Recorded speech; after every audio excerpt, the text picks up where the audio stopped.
Lesson study is an approach to professional development. It involves small groups of educators working together in a collaborative process. The process is goal-driven and grounded in teachers' regular classroom work. Although developed in Japan, lesson study is consistent with what many American educators think professional development should be. In the lesson study model, teachers go through a process called the lesson study cycle. The first step is setting goals. A lesson study cycle is focused on specific goals for student learning. Teachers commonly begin the process by discussing student learning objectives and areas where they feel those objectives aren't being met. This conversation can be informed by school and district level goals and by analysis of data. Teachers identify a broad long-term goal and then identify specific shorter-term objectives that can be focused on within a single lesson. The second step is planning the lesson. The lesson study team meets over a period of time to collaboratively design a lesson. This is typically referred to as the research lesson. Teachers review research, study curricular materials, and discuss their own teaching experiences. Although the team invests a lot of time in the planning, the goal is not to produce a perfect lesson the first time. It's understood that the lesson will be improved throughout the process. The third step is observing the lesson. A member of the group teaches the research lesson to his or her students. The remaining group members and sometimes additional guests observe. The focus of observation is on the students' responses to the lesson, not the teacher's performance. The fourth step is debriefing and revising the lesson. Those that watch the lesson then meet to talk about what they observed. Conversation focuses on the group's goals and research questions and is grounded in the relevant data gathered by the observers.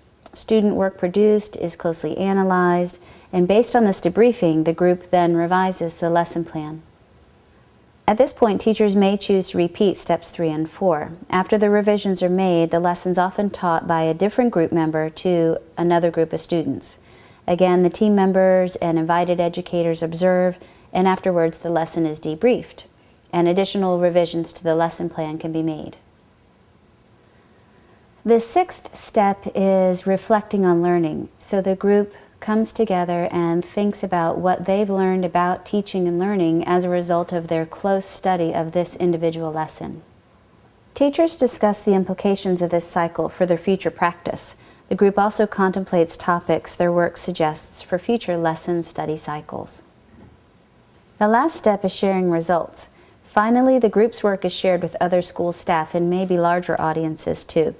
Such sharing can occur at department or faculty meetings, lesson study open houses, or at state conferences.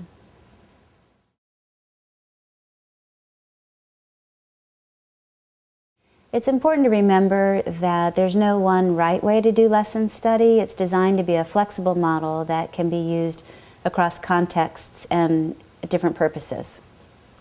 Lesson study can be used at all grades and in any content area.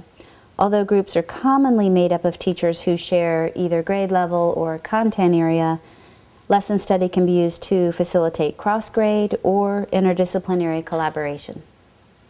The power of lesson study doesn't lie with a single isolated lesson study cycle. Rather, when a group performs repeated cycles over the course of a year, connections are developed among people, and a culture of professional development is really fostered within the school.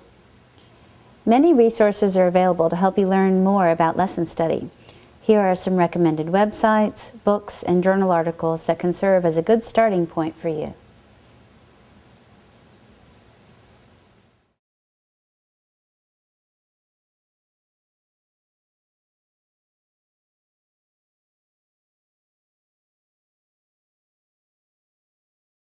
To summarize, we can talk about what lesson study is not.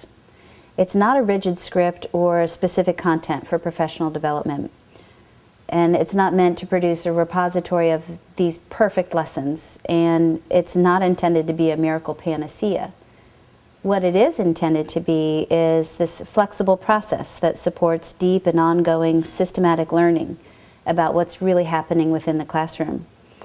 It's meant to activate and support teachers as learners, and it's intended to produce sustainable improvement in the teaching and the learning happening in today's schools.